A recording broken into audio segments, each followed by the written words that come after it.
Muy buenas tardes, sean todos bienvenidos. Estamos cerrando esta semana de agosto de una forma especial. Tenemos un gran invitado porque vamos a hablar de memorias, vamos a hablar de historia, vamos a hablar también de cómo aquellos momentos que han marcado, sin duda, lo que es hoy nuestro país. Algunas cosas se vuelven a repetir, otras cosas seguirán distintas. Vamos a hablar del lanzamiento del nuevo libro, Mi vida, gobernar para la democracia, Memorias 2, del presidente Ricardo Lagos. Bienvenido, ¿cómo está? Bueno, muy bien, muchas gracias por la invitación, Bárbara, y listo para comenzar a comentar algo de estas 800 páginas, que a veces Bueno, me da un poquito de pudor decir son 800 páginas. hay hartos recuerdos, hartas cosas que contar. Aquí vamos a tratar de dar una mirada global y se van a quedar con las ganas seguro de leerlo. Ahora, no sé si puedo decir algo al comenzar. Lo de ayer me impactó demasiado. Lo de Ámbar me impactó demasiado. O sea, eh, es muy difícil. Y lamenté mucho que se cruzó con este hecho, ¿verdad? Pero tan fuerte lo que ocurrió, tan fuerte lo que ocurre con ese ser humano, porque en definitiva es un ser humano el asesino, pero que por segunda vez asesino, por segunda vez, no, una cosa tremenda, ¿Qué francamente. falla ahí, presidente? Hay mucho dolor, hay mucha impotencia, estamos todos conmocionados porque esta persona ya estaba presa y fue puesto en libertad. ¿Qué falló? Bueno, es que, a ver, es de las tareas que tienen que hacer los presidentes, ¿verdad? Esta teoría que el presidente, jefe de Estado, debe resolver indultos, que viene de los tiempos, ¿verdad?, cuando el jefe de Estado era rey. Y hay una pequeña diferencia entre un rey y un señor que lo eligen para que sea presidente por un periodo de tiempo.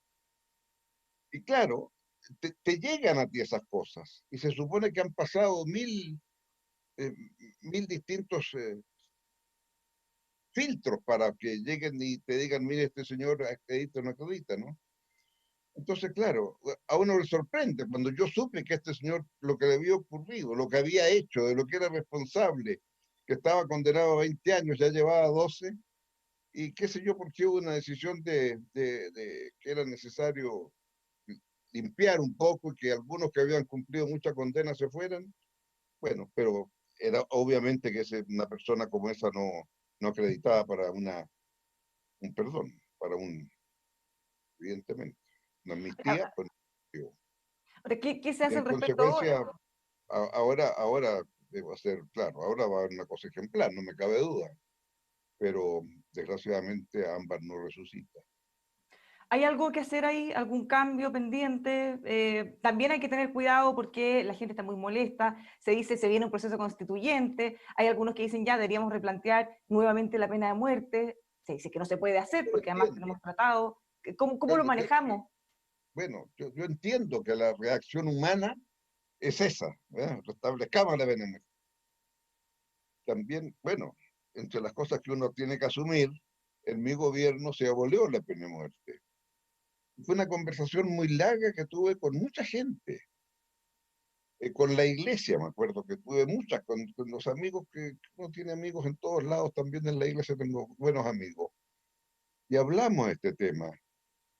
Y al final dije, ya, somos una sociedad madura, estamos en condiciones de, porque en el fondo, ¿qué derecho tiene uno de quitarle la vida a otro en virtud de lo que pasó, no? ¿Quién es uno para estar quitando la vida? Bueno, y se hizo. Pero claro, yo entiendo perfectamente a aquellas personas que hoy están en la calle gritando y pidiendo y exigiendo justicia, ¿verdad? Esperemos que aquí se haga justicia y sea ejemplar. Claro, esa es la única manera de Pero aplacar en el fondo esa necesidad o ese dolor que están sintiendo todo Chile en este momento. así es, así es. O sea, tiene que haber algo muy ejemplar y muy rápido. El problema es que cuando la justicia tarda mucho por los distintos procedimientos, da la impresión que no hay justicia, que mientras antes se produzca el fallo definitivo, condenatorio, con todas las características, mejor. Y Sé que esperamos que sea pronto. usted, ya que estamos hablando de esto, en algún lugar, en el momento de su libro, habla justamente de las condenas anticipadas, ya que estamos hablando de temas Claro. judiciales o no.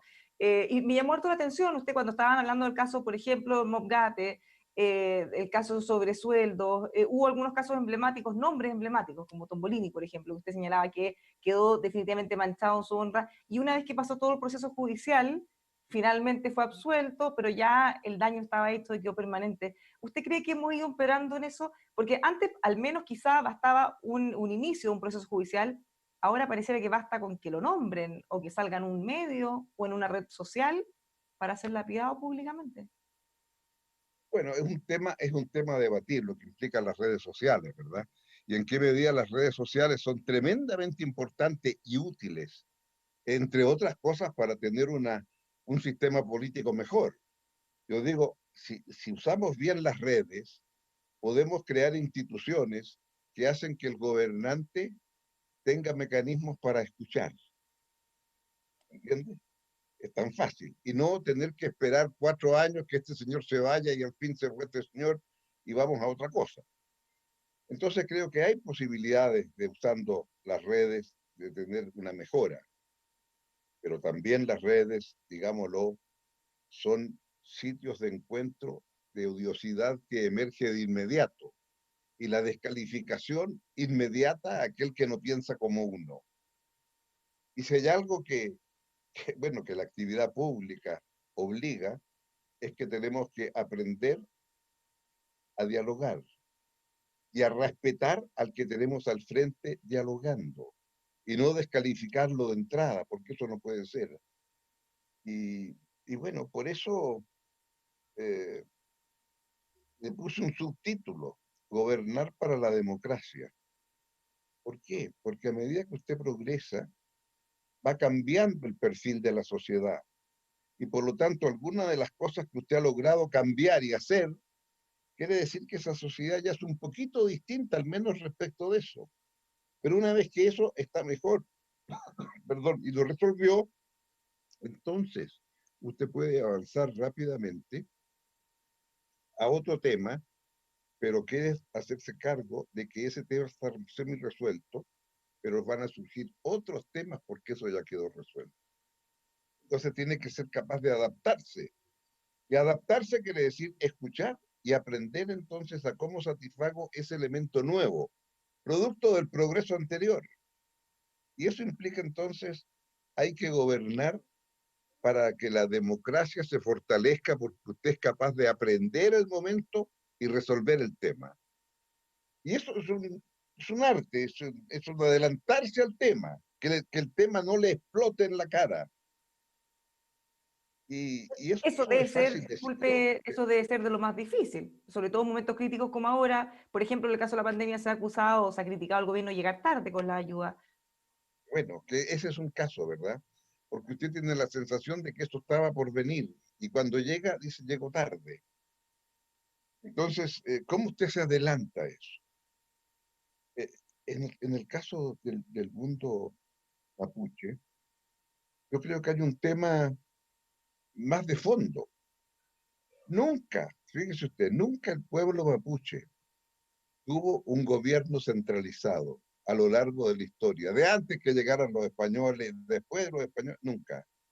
Los incas que llegaron por acá antes que los españoles, llegaron hasta el Biobío, no fueron capaces de cruzar el Biobío, ¿no? Entonces, ahora, ¿qué es lo que tenemos? 3.000 comunidades. Y estas 3.000 comunidades son poco más que un grupo familiar, es un grupo familiar ampliado. Esto es lo que es 3.000 comunidades. Bueno, ¿y cómo usted dialoga con 3.000 comunidades? ¿Cuál es su contraparte?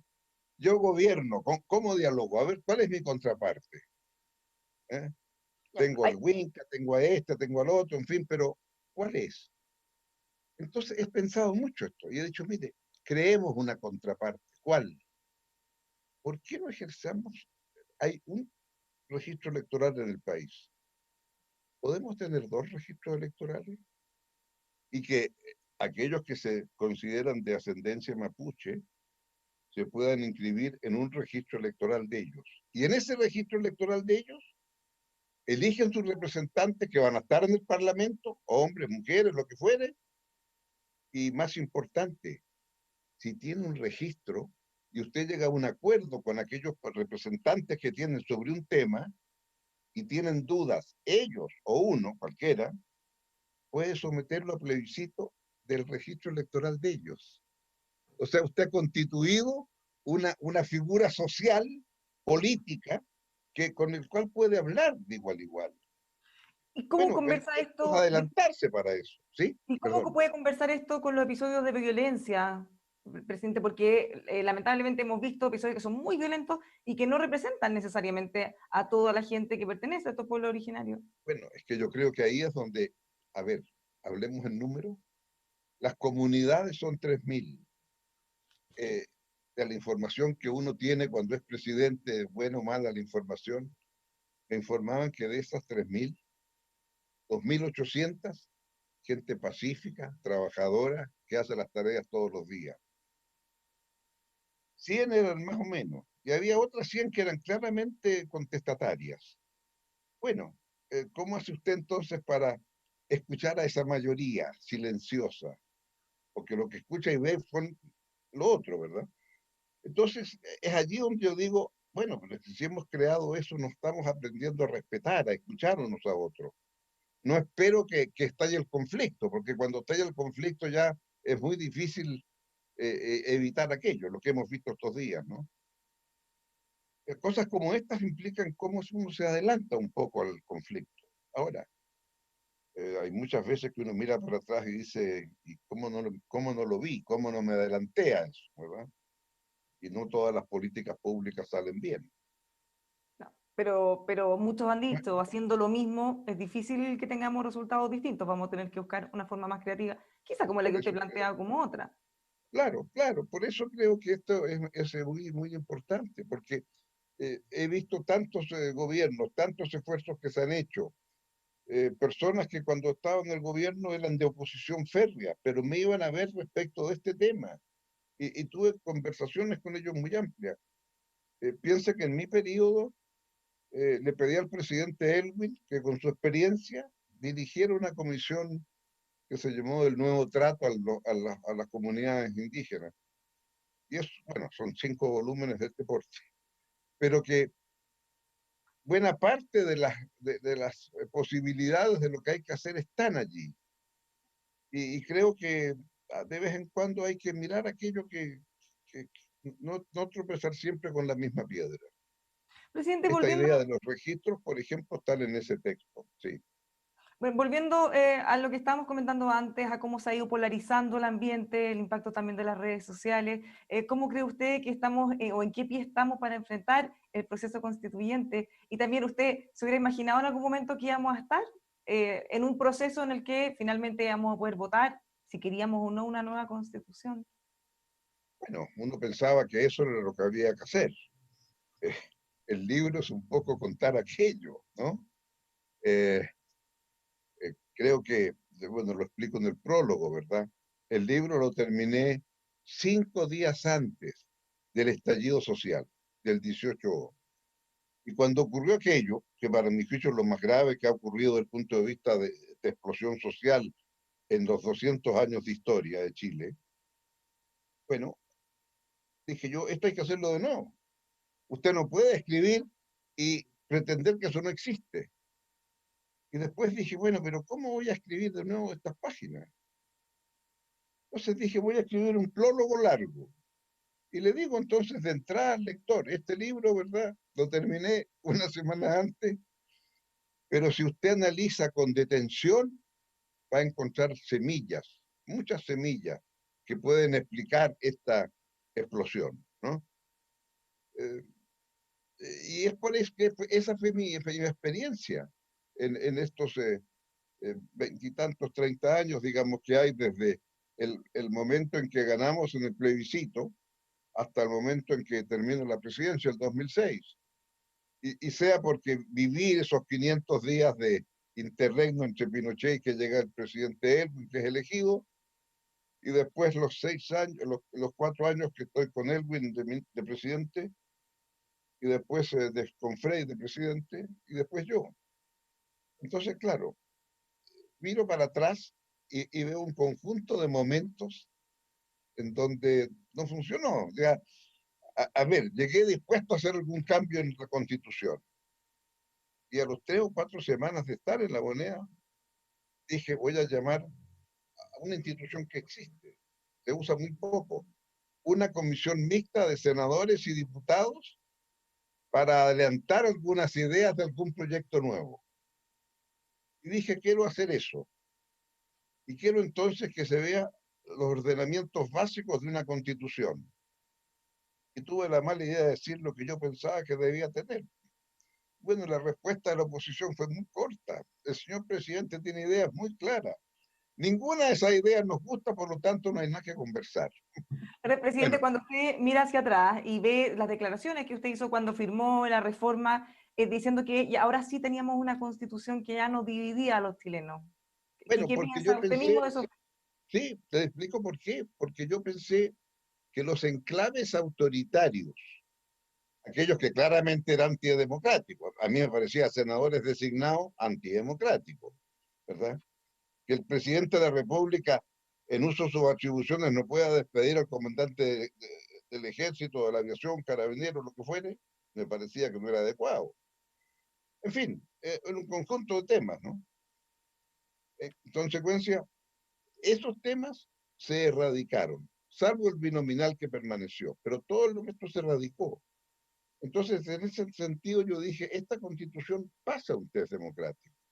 No es la que a mí me acomoda, porque para eso no tenía mayoría, pero no podía decir que no porque no tuviera mi sello, a mí no me parece que el Estado debe ser, después de lo que ha pasado ahora que con la pandemia, ¿qué quiere que le diga?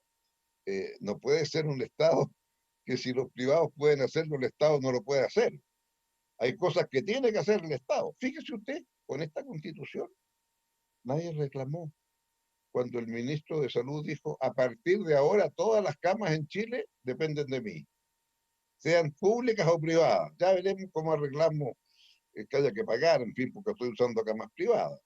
Bueno, eso es un Eh, argumento que le ha servido a la gente que defiende la Constitución, porque dicen, bueno, con este texto sí se puede hacer, para quienes decían claro, que de pero alguna manera no lo permite. tiene que tener un decreto de emergencia para eso. En condiciones normales no puede.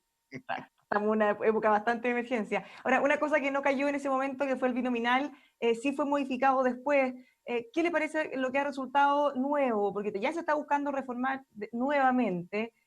Tenemos arrastrados, así como cualquier sistema electoral, quizás se comunicó mal en su momento. Tenemos una bancada, como le dicen, del 1%. ¿Le parece que terminó siendo para mejor? ¿Y qué cosas deberían cambiarse? Porque se ha planteado incluso reducir el número de parlamentarios. Claro, lo que pasa es que antes era para peor, ¿verdad? Porque antes usted tenía un sistema en que se elegía dos. Cuando Usted fue elegía víctima dos, del binominal también. perdón, Usted mismo fue víctima del binominal. bueno, pero eso era la regla del juego, no es que sea víctima, usted compite con ese juego y está bien, ¿no? No reclamo yo. Pero lo que sí, no es lo mismo decir que si usted saca 35% de los votos, elijo uno, y yo que saqué el 60%, elijo el otro. O sea, ¿le parece bien si a nivel del país, que como yo decía, el 60 es igual a 40, los dos eligen uno? Entonces tiene que haber un sistema que también quede en clara que hay algunas mayorías y otros que son minorías. En eso consiste la democracia. Ahora, históricamente Chile siempre ha tenido por lo menos 4 o 5 grandes partidos. Esa es la verdad. Dos más a la derecha, dos más a la izquierda, uno por el medio, a veces son dos por el medio, etcétera. Entonces me parecía que un sistema de representación proporcional era más adecuado. Claro, te puede poner en los sistemas más sofisticados, te dicen sí, pero si un partido político no llega a tener un 5% a lo largo del país, los eventuales parlamentarios que usted ha elegido desaparecen. No solamente desaparece el que saca un 1%, ¿no? Sino que el partido político para existir tiene que tener un mínimo. Y de esa manera usted va haciendo los balances adecuados. Claro, ese es el tema para hacer un debate en serio y creo que está a la vuelta de la esquina hacer un debate serio sobre eso. Eso es lo que llaman un sistema proporcional corregido. Claro. Que también tiene sus complicaciones, a diferencia del otro sistema que en el fondo al haber menos actores era más fácil llegar a acuerdos, más fácil de avanzar, cosa que ahora se ha hecho un poco más difícil, que no significa que sea bueno o malo, pero es distinto. Es distinto. Pues distinto porque tiene que hacer coaliciones. Claro, yo estoy de acuerdo. Si usted llega a un sistema como el de Estados Unidos u otros, el otro sistema parecido es un sistema en que usted elige solo uno. Y elige distritos. Elige distritos. Entonces, ¿qué es lo que ocurre? Estos distritos son todos medios eh, rosaditos. Estos son todos medios de otro color. Bueno, entonces, porque claro, si elige solo uno, por definición, va a haber distritos que cambian de un lado para otro. Si usted es un republicano, que no se le ocurra ser gobernador por California, le va a costar mucho. No obstante, ha habido grandes gobernadores republicanos en California, ¿verdad? Schwarzenegger, entre otros. Entonces, no hay un sistema perfecto, partamos de eso, ¿verdad? Ahora, ¿cuál es el menos imperfecto? Ahí podemos empezar la conversación.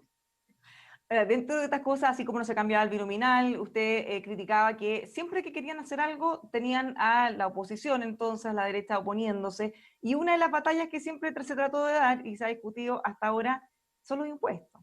¿Qué le parece? Se está discutiendo ahora a poner un impuesto al patrimonio de los súper ricos. ¿Le parece que va bien encaminado? ¿Cómo lo ve usted también mirando lo que ha sido la discusión hacia atrás?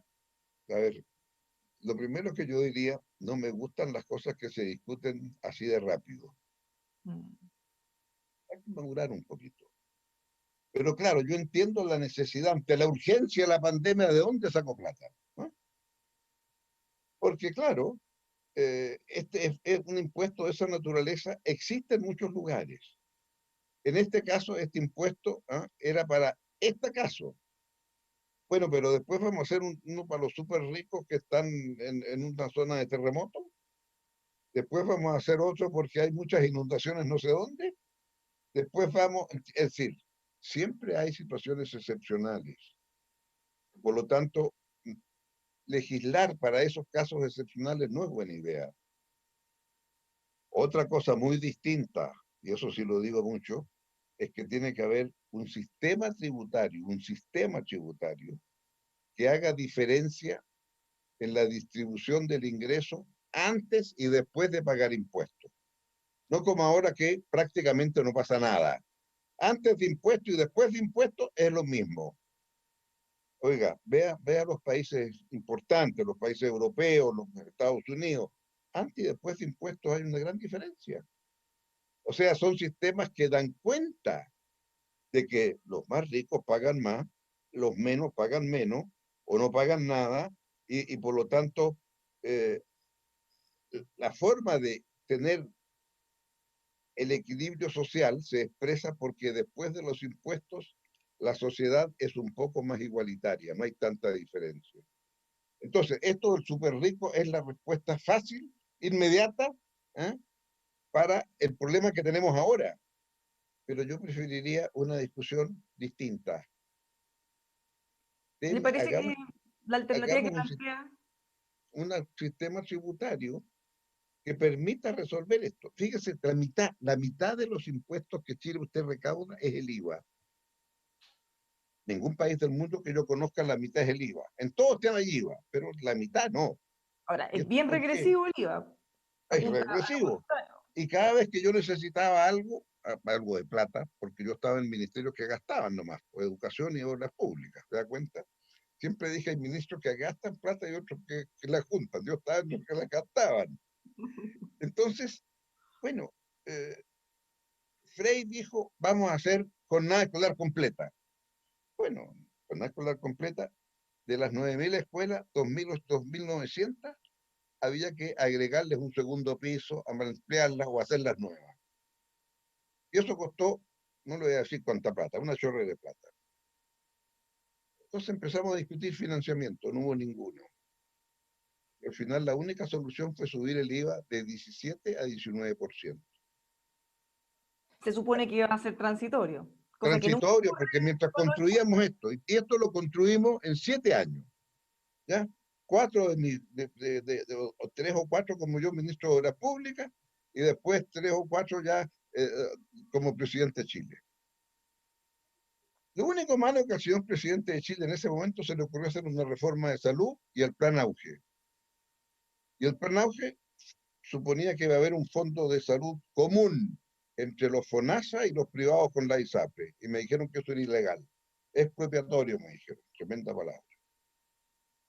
Bueno, no hubo caso. Como era un tema de salud, pedí aumentar el impuesto de alcoholes y el impuesto al cigarro. Me los rechazaron. Y entonces ahí ya salió de nuevo la derecha clásica y me dijo, presidente, no pierde el tiempo. Prorrogue el IVA, déjelo así como está nomás. Y al final tuve que hacerlo, si no, no había reforma de salud. Entonces, cuando ahora tenemos eso, yo digo, no, no. Por eso la otra vez planteé, mire, frente a esto que está ocurriendo, antes que se produjera la pandemia, por supuesto, dije yo, bueno, si vamos a saber quiénes pagan el IVA, ¿podemos poner un impuesto al revés? Que usted le Yo, devuelve a los más bajos, a los de menor nivel, a los que ganan menos de 400 lucas, 400.000 pesos, ¿por qué no le devuelve el IVA? Eso tiene que ver con la dignidad de la gente que pagó el impuesto, lo recibo, pero yo, Estado, sé que usted es demasiado modesto, se lo voy a devolver. Eso sí que es una forma de tratar de hacer esto que es regresivo, un poquito más progresivo, ¿verdad? Pero bueno, son distintas fórmulas. Entonces, este impuesto a los súper ricos con motivo de esto, yo dije, yo la fuerza la pondría en lo otro, porque lo otro es lo permanente. El impuesto al súper rico paga una sola vez, porque así está planteada la ley, de una sola vez paga el 2% de lo que usted tiene, y, y en un mundo tan global, los súper ricos viven en el mundo, no en un país determinado. Hacen en el computador y sí. traslada buena parte de... ¿eh? La, mire, yo soy muy cuidadoso, la mitad está en Chile y la mitad está afuera. Pero si la cosa te pone mal en Chile, hago clic y más plata para afuera. Bueno, entonces esa parte no se puede evitar. Entonces el impuesto a los súper ricos, claro, no cuesta nada hacer clic y aparezco con menos plata. Pero bueno, no quiero entrar en la técnica del tema. Me parece que el tema es más de fondo. Entonces yo digo, Presidente, apliquémonos al fondo, por favor. usted en su libro de memorias también hace algunas autocríticas. Hace una autocrítica por el CAE, hace una autocrítica también por el Transantiago.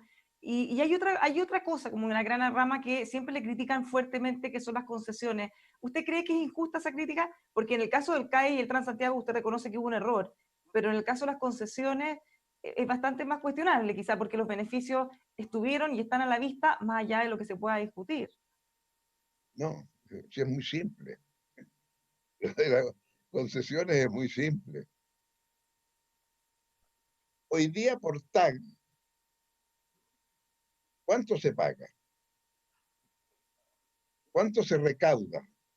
Todo, junto todos los TAG habidos por haber, y lo que se recauda es más o menos, en términos tributarios, si cada TAG fuera un impuesto, usted estaría recaudando más o menos un 1,5% de la recaudación de todos los impuestos de Chile. ¿Ya? Entonces una vez estaba en Alemania, lo cuento creo en el libro, estaba en Alemania y un diputado amigo mío que fue a escuchar una charla mía, me dice, pero Ricardo, perdóname, tú eres un ministro socialista, ¿cómo es posible que vas a tener carreteras a peaje? Nosotros acá en Alemania tenemos carreteras que son gratis.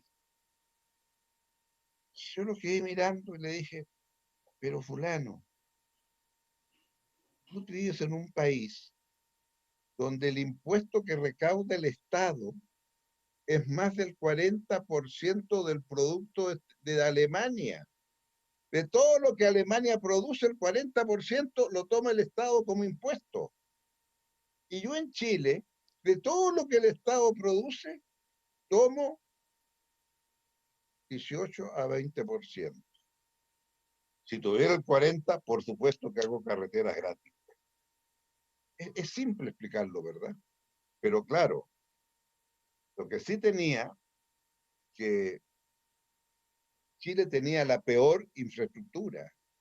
Ir de Santiago a Puerto Montt, ¿cuánto demandaba? Ahora voy a explicar ahora lo que le expliqué en su momento a los camioneros y en su momento a los que eran dueños de autobuses.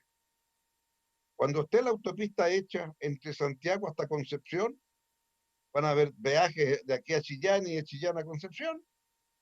Bueno, muy bien. Hoy día y día a Concepción usted se demora 8 horas. Con las autopistas se va a demorar 6. O sea, el mismo bus hoy día puede hacer 3 viajes. 3 por 8, 24, ¿verdad? Y cuando esté en la autopista puede hacer más de 4 viajes. Y el mismo bus andando lo mismo. Con lo que usted va a ganar en el cuarto viaje que se lo ahorró, ¿está en condiciones o no de pagar los peajes? Este cálculo se lo hice a los camioneros. ¿Cuánto se demora hoy día un camión Santiago-Puerto Montt? Me miraron, esto fue en Puerto Montt, ¿eh? Me miraron y me dijeron, 25 horas, señor. Molesto porque te das cuenta y se detrás de un auto que no. ¿Y para qué decir los garabatos que recibían los camioneros que venían atrás? Bueno, le dije, se van a demorar 15 horas. O sea, el mismo camión se va a demorar 15 horas. Y bueno, fíjese que en ese momento nadie reclamó. Ahora, yo entiendo. Si usted nació cuando ya existe la Costanera Norte, oye, ¿de cuánto acá tiene que andar pagando y estas cosas? Si tiene que ser gratis. Obvio que tiene que Te ser gratis. cuenta una anécdota también muy entretenida que Eduardo Arinat le dijo, "Oye, usted fue quien mató los ferrocarriles, porque Claro. finalmente se hace tan eficiente la autopista que esto va quedando afuera. ¿Qué le parece que no se haya continuado con los procesos? Porque también en algún momento cuando se nos quedan chicas las carreteras o colapsan, bueno, esto se debió haber continuado, ha crecido el parque automotriz muchísimo en los últimos años, y no solo en esto, sino que también en otras obras de infraestructura, como hospitales, por ejemplo. Claro, en el argumento de Aninat me dijo, claro, porque tú hiciste esto y esto no le costó ni un peso al Estado, porque fue casualidad, bueno, más o menos uno tiene números, claro, pero no es así. Hubo tramos en la carretera panamericana que tenían menos tráfico, entonces usted tenía que subir el peaje. ¿Usted se da cuenta que hubiera pagado peajes distintos por cada 100 kilómetros? Era imposible. Entonces decidimos un peaje máximo, un peaje mínimo, y si no lo alcanzaba con el peaje máximo, entonces pedía más tiempo de contrato, en vez de 15 años, 20 años o 30 años, y si no lo alcanzaba, bueno, entonces pedía que le dieran plata más encima. ¿Ya? Y entre que le dieran plata más encima, o que usted porque se iba a peaje mínimo, a plazo mínimo, y todavía le sobraba plata, porque había mucho tránsito, entonces tenía que pagarle al Estado un subsidio. Lo que se le pagó al Estado fue idéntico casi a lo que el Estado tuvo que pagar en los otros tramos. No le voy a decir que eso lo pensamos así, no, salió así, que es distinto, pero había cálculos más o menos. Y bueno, y entonces yo le digo a usted ahora, claro, por supuesto, me parece muy bien. Si usted puede hacerlo, ¿no? Pero el problema son los tiempos que demora. No es lo mismo el Transantiago, programa Transantiago. El Transantiago, si usted hubiera mantenido los 20 o 30 kilómetros que tiene que hacerse, por lo menos 10 kilómetros por año de metro. Si usted es ministro de Hacienda, no le gusta el metro. Cada kilómetro vale muchos millones de dólares. Yo prefiero hacer una autopista, es más barato. Bueno, pero el Transantiago es porque tiene que haber un eje ordenador. Y así como el Vías en Concepción, hay que transformarlo en eso, en un verdadero metro. Y así también el Santiago, perdón, el tramo de Quillota a Valparaíso. Y que ahí usted llega hasta Reñaca y sea capaz de subir a los cerros. Bueno, son cosas obvias que hay que hacer, pero que requieren un ingreso. Entonces, sí, también podemos esperar, pero quiere decir que usted está haciendo pagar a la próxima generación, porque usted no es capaz de hacerlo. Bueno, ahí la autocrítica que usted hace en el Transantiago justamente es haber confiado en exceso de que las nuevas Eh, redes de metro iban a poder soportar toda esa nueva o esa alta demanda que había, cosa que claro, realmente no ocurrió. o sea, ahí la autocrítica que yo me hago era que había 7.000 buses amarillos y la cola de los buses, bueno, enorme. Entonces, más para lo que ocurre es que frente a eso, esto sonaba muy bien, pero para eso había que tener como 5.000 buses que juntaban, pero con 5.000 había que poner mucho subsidio y no quisimos poner subsidio. Error mío, porque no conozco ningún sistema público de transporte en el mundo que no tenga subsidio. Lo aprendí un poquito después. Sí, nos ha costado un poco caro. O tenía que haberle dicho al ministro de Hacienda, lo siento, ministro, aquí hay subsidio. Pero el rol del ministro de Hacienda es No hay eh, plata. cuidar, cuidar la billetera fiscal. Pues sí, sí. Tiene que haber Presidente, una pandemia como esta para hacer lo que estamos haciendo ahora, que es excepcional. presidente, en el caso del CAE también usted hizo una autocrítica. No supieron dimensionar, dijo cuánto iban a terminar pagando finalmente los alumnos y además los problemas que iban a tener después de empleabilidad. En muchos casos tenemos jóvenes que están muy endeudados y que nunca lograron conseguir trabajo en lo que estudiaron. Bueno, ahí claro, ahí mi autocrítica es mía en esa parte, pero la crítica es para los que vinieron después, porque yo exigía en la ley, cuando dijeron crédito con aval del Estado, yo entendía lo que querían, que el negocio de las universidades privadas siguiera. Yo dije conforme, haya aval del Estado por una condición, lo que ustedes nunca me han querido dar, una agencia acreditadora de la calidad de la educación. ¿Usted quiere crédito? Muy bien, va a haber crédito, para que los estudiantes también puedan estudiar, pero con aval. Y se aceptaron, claro, ahí ante ese argumento se aceptó agencia acreditadora. Y a la agencia acreditadora le pedí dos cosas. No solo la acreditación de la calidad de la educación, que esa calidad va a estar acorde con el título que usted va a entregar, pero simultáneamente pedí acreditar la empleabilidad de esa profesión que se estaba entregando. Nunca, nunca, Bachelet 1, Piñera 1, Bachelet 2, Piñera 2, nunca han pedido empleabilidad. Y está en la ley, pida usted empleabilidad. Hemos Esto tenido casos se lo he incluso de planteado a todos carreras, los ministros. hemos tenido casos de carreras que ni siquiera tienen campo laboral y que han sido bien bullados en distintas Claro, hay instituciones. muchos, muchos. Las que llaman carreras de pizarrón y tiza, cuando había tiza. eh. O sea, carreras baratas, digamos, ¿verdad? Pero una vez eh, vi que había 39 carreras de arquitectura. Bueno, ¿qué quiere ¿Cuántos que le casos? diga? Presidente, es que nos queda poco tiempo y no quiero que se nos pase una cosa como ya más humana, porque usted parte del libro contando desde el triunfo en el plebiscito, lo que después fue la carrera presidencial y todas las posibilidades que usted eventualmente podría haber tenido para ser, por ejemplo, candidato a presidente. Usted se negaba, decía, no, este no es mi momento, puedo poner en riesgo el proceso. Pero ¿qué pasaba por dentro? ¿Tenía ganas? ¿Pensaba que lo iba a poder hacer después? A ver, a ver, el apetito se abre, parece comiendo, dicen, ¿no? O sea, a ver, nunca pensé que iba a tener el rol que en definitiva se produjo producto de la existencia de Pinochet. Yo me veía como un señor académico de la Universidad de Chile, que iba a hacer sus cosas, sus clases, de vez en cuando iba a prestar servicios al Estado. El presidente en ese momento no, pero era senador Allende, me ofreció, era muy joven yo, ser candidato a diputado por Chiloé, por ahí lo cuento creo. Y le dije que no. ¿Y por qué? Me dijo, bueno, porque yo soy profesor universitario, pero eso es lo que yo espero ser, pues le dije. ¿Y cómo no? No, eso no, le dije. No, le dije, pero con absoluta. Bueno, y después me llevé frente al tema de la dictadura. Y ahí, claro, efectivamente, se tomó un cierto liderazgo dentro de la dictadura. Y bueno, eh, pensé también que sí, que podía ser presidente.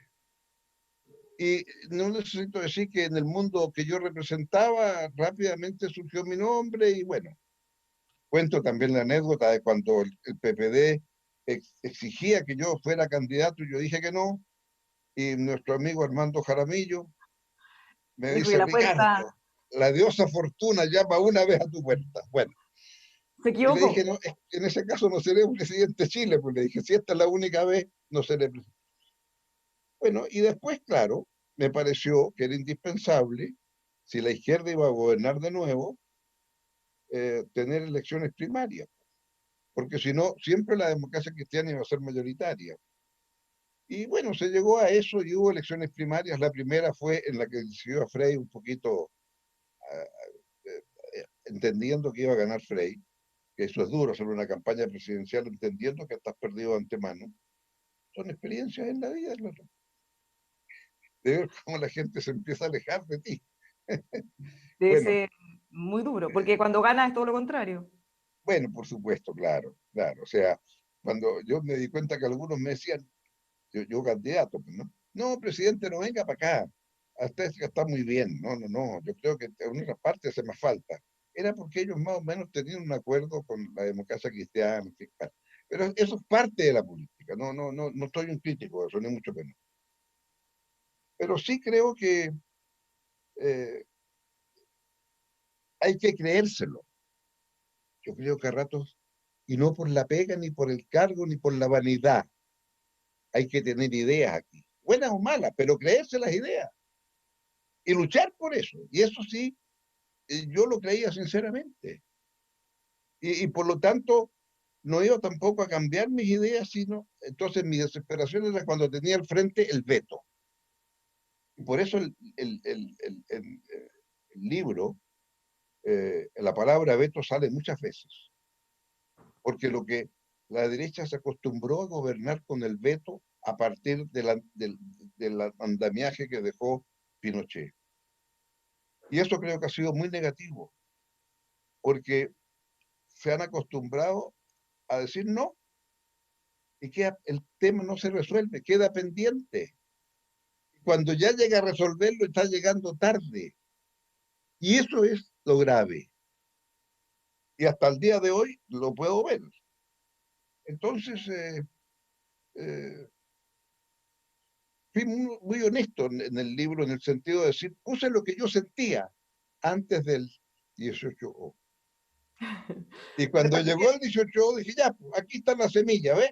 Léalo con cuidado. Y por eso en el prólogo puse algunos ejemplos de por qué eso que se hizo o no se hizo, la culpa fue el veto. Entonces, creo que ahora tenemos la posibilidad de una constitución, y yo sé que es difícil, yo sé que hay temores de que no seamos capaces de llegar a un buen entendimiento. Quiero pensar por el bien de Chile que eso es posible. Y lo que no me gusta es este ambiente hirsuto, enojado, de gobierno y oposición. Ayer en una presentación que se hizo, alguien dijo una vez, lo repitió, que estaba haciendo de moderadora, entonces dijo, a veces el problema no es un buen gobierno, a veces el problema es una mala oposición. Complejo, ¿eh? Entonces creo que todos tenemos que hacernos una mirada retrospectiva. Tenemos un buen gobierno, parece que le falta. Tenemos una buena oposición, no estoy seguro, creo que también le falta. Pero usted también cuenta cuando se enfrentó en ese momento de una elección muy reñida con Joaquín Lavín, le llamó la atención en su candidatura cuando le decía vive el cambio, y usted dice, bueno, nosotros somos el cambio porque ellos hablan de eso. Pero una cosa que me llamó la atención es que usted le atribuía de alguna manera parte del liderazgo a Joaquín Lavín, el hecho de venir del mundo de los alcaldes, que en ese momento estaban mucho mejor evaluados que los políticos. ¿Le trae recuerdos lo que está ocurriendo ahora? Porque si miramos las encuestas, son casi puros los alcaldes los que están liderando también. Bueno, bueno, porque eso es el descrédito de la dirigencia política. ¿Y a quién ve el ciudadano? En aquellos tiempos, si usted hacía una encuesta, los políticos estaban bastante bien arriba. ¿Eh? Si usted no tenía sobre el 50 de aprobación, no andaba muy bien. ¿Eh? Lo que pasa es que tenía que tener 50% en el rincón. ¿Cuál era el rincón? Acá mido a la aprobación y acá mido el nivel de conocimiento. Entonces la gracia era tener un muy buen nivel de conocimiento y una muy buena nota de aprobación. Hoy día nadie está en ese cuadrante, nadie. Y en ese cuadrante que le estoy diciendo, más de 50% conocimiento y más de 50% de aprobación, había 10, 12, 15 personas. Entonces, en ese cuadro, los, de la más difícil a los alcaldes sobresalir. Y en ese sentido creo que Lavín fue un innovador. Y Lavín fue el primero de pispar de que si ya llevábamos 10 años en el poder respecto de la gente más joven, el cambio iba a ser él y no Lago, que había sido ministro de Educación, ministro de Obras Públicas, ¿ah? Y ahora es candidato a presidente. O sea, había hecho todo el cuento este caballero. Entonces, obviamente que el cambio era él. Y yo estaba acostumbrado que el PPD, el Partido por el Cambio. Entonces, cuando lo cuento en el libro, ¿verdad? Y cuando veo eso, digo, pero aquí está el mundo al revés, y el cambio soy yo. ¿Qué le Sí, parece cuando ahora el senador Girardi, por ejemplo, dice que el PPD debería desaparecer, fusionarse con que socialista u otro? me llamó la atención, porque la fusión con el PS fue, yo diría, mi gran fracaso. O sea, en términos políticos, no le dediqué todo el tiempo. Ahora, si usted puede mirar atrás, cuando yo gané la elección primaria a Frey, y gané por esa cantidad enorme de más del 70% la primaria, bueno, ese era el momento de haber dicho, ahora un solo partido. Y habrían, pero me pareció que era inadecuado hacerlo con la democracia cristiana, porque se iban a sentir absorbidos, ¿verdad? El presidente y más encima un solo partido, bueno, y todos los partidos tienen su historia, tienen su raigambre, entonces no, y después ya entramos en tierra derecha y ya fue muy difícil producir la unidad. Sí. Y ahora entonces decidió que había que hacer la unidad, bueno, tendrá sus razones. Yo no estoy actuando así políticamente en estas cosas y ojalá haya una convergencia así, con una identidad, porque hay dos cosas importantes. Tiene que haber un repudio claro a la violencia. ¿Ha No de faltado? distintas, claro, ¿Ha faltado con esa claridad, como usted dice, sí, por parte porque de a la veces oposición? sí, sí, porque cuando usted dice sí, pero, yo repudio la violencia, pero en este caso ocurre que, no, no, no. ¿Es violencia o no es violencia? Si yo por pensar como pienso, distinto de usted, usted va a decir que yo me merezco desaparecer de la faz de la tierra, no es muy democrático ese argumento. Y lo segundo que me parece igualmente importante y más difícil, claro, ¿qué es un pensamiento de avanzada? Llámelo socialista democrático, con todas las de la ley. ¿Qué es eso ante los cambios que están ocurriendo? ¿Qué es eso si lo que está desapareciendo es el trabajo como lo concebimos en su momento? ¿Qué es eso en circunstancias que nuestra fuerza en el mundo sindical y el mundo sindical tiende cada vez más a ser una cosa más compleja, más difícil de aprender, de poder unir, etcétera? ¿Qué le pasa, presidente, cuando usted ve que en las encuestas, por lo menos hasta ahora, todo puede cambiar, pero uno de los candidatos mejor posicionados o posibles candidatos es el alcalde de Recoleta del Partido Comunista? Bueno, creo que es un poco la experiencia de lo que estamos diciendo, ¿verdad? El alcalde ha tenido una gestión inteligente. Cuando planteó las farmacias populares y estaba todo el escándalo de las colusiones, después entiendo que sacó bibliotecas populares o algo así. Bueno, esas cosas la ciudadanía lo aprecia. Ahora, otra cosa, ¿verdad? Es el peso que significa, porque hace mucho tiempo que el Partido Comunista le cuesta superar el 5%, 6%. Y entonces, claro, un partido que pretende un candidato, ahora, ¿qué le puedo decir? En su momento también la UDI tenía un poco porcentaje. y era Renovación Nacional el partido grande, ¿no? Las cosas van cambiando. En este caso, el porcentaje de los amigos comunistas se mantiene bastante estable, ¿no? Pero bueno, queda mucho todavía para eso.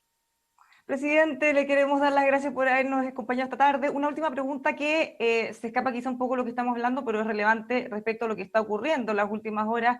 ¿Qué le parece la decisión de Chile, la sugerencia que se retrase la elección en el BID? ¿Le gustó la idea? ¿Qué le parece? Creo que fue una muy buena decisión. ¿Por qué? Y me permití felicitar al ministro Alamán, porque lo dijo. Ese es el ejemplo mejor del punto de vista democrático. ¿Dónde lo dijo? En discusiones en la Comisión de Relaciones Internacionales del Senado, cuando alguien le dice y él con toda claridad explica por qué. ¿Por qué es importante la institución? ¿Por qué la institución nació para ser dirigida por un latinoamericano? ¿Por qué el propio Estados Unidos lo dijo? Entonces dijo después de eso una cosa que es de sentido común. No veo razón para cambiar lo que ha funcionado bien durante 60 años y ahora tener que poner, especialmente ahora, después de la pandemia, después de la reactivación económica, en donde, ¿por qué no nos damos un rato para pensar qué cosas son las que le pediríamos a esta organización ahora para poder reactivar económicamente y a la vez cumplir las otras cosas que son tan pendientes, ¿verdad? Una mejor distribución, una, qué hacemos en materia de cambio climático, qué hacemos con emisión de gases de efecto invernadero. En otras palabras, no solamente queremos reactivar economía, la queremos reactivar de una manera que ayude a cumplir los objetivos del milenio, este desafío que nos hemos puesto todos los países del mundo.